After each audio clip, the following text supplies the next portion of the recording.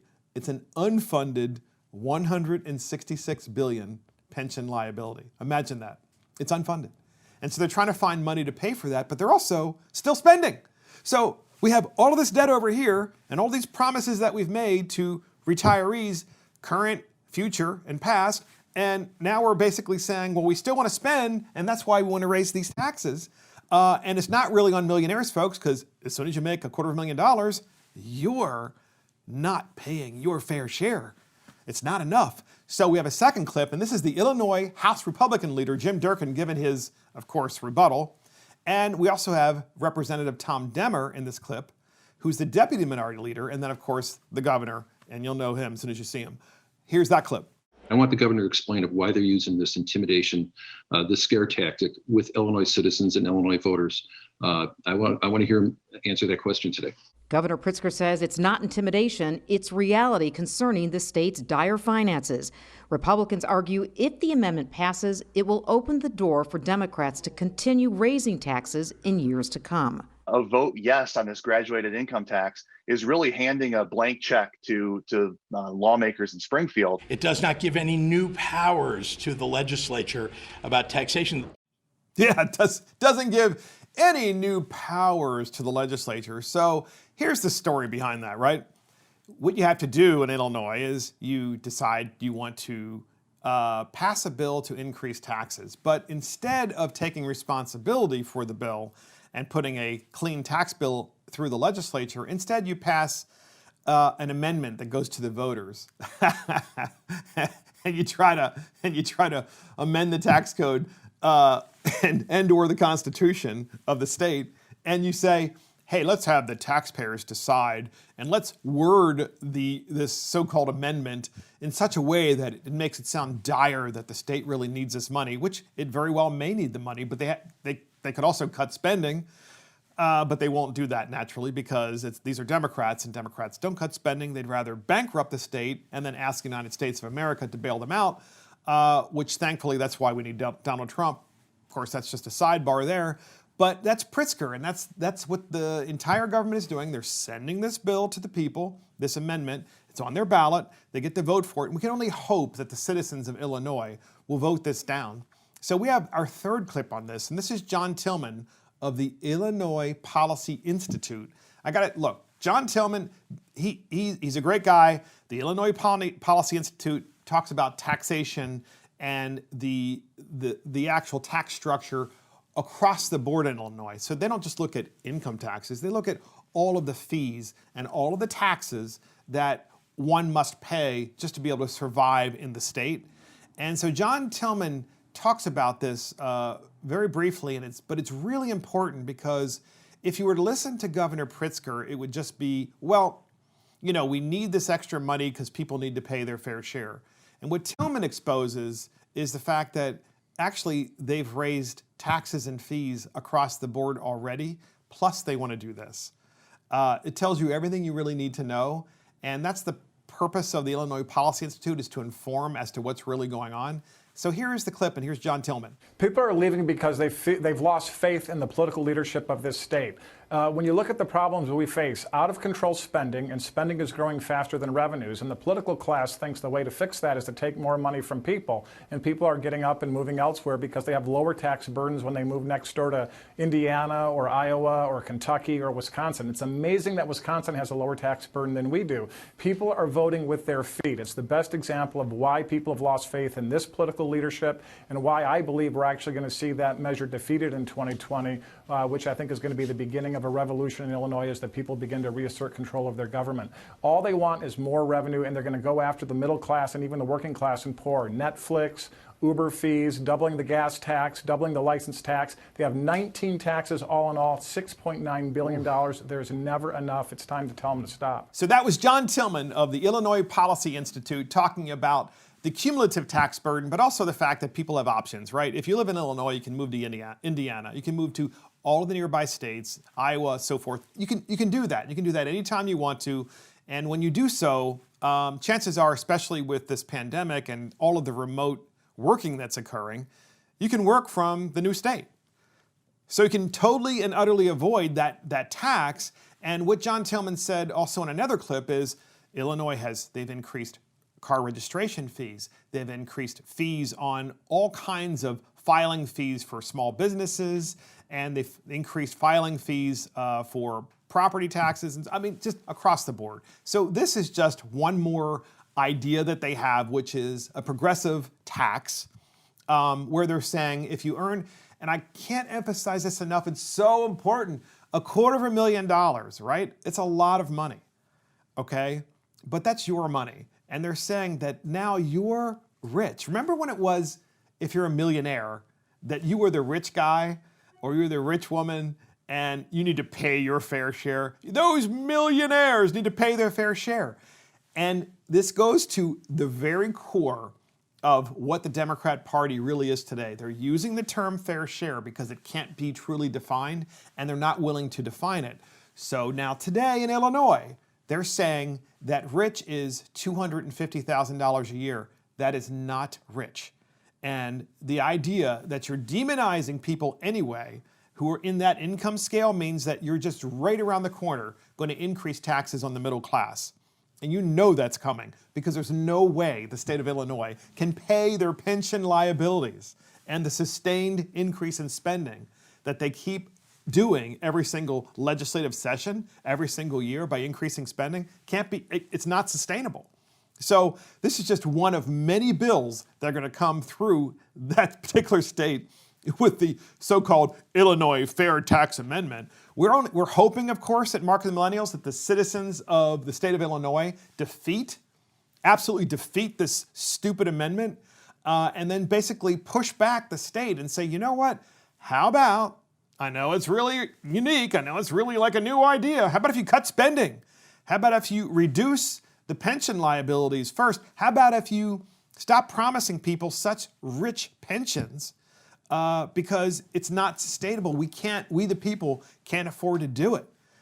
Because you know they're going to keep coming back and wanting to increase this tax again and again and again, because they're going to say the next time, hey, you know, that's 7.75% on people making $250,000 a year.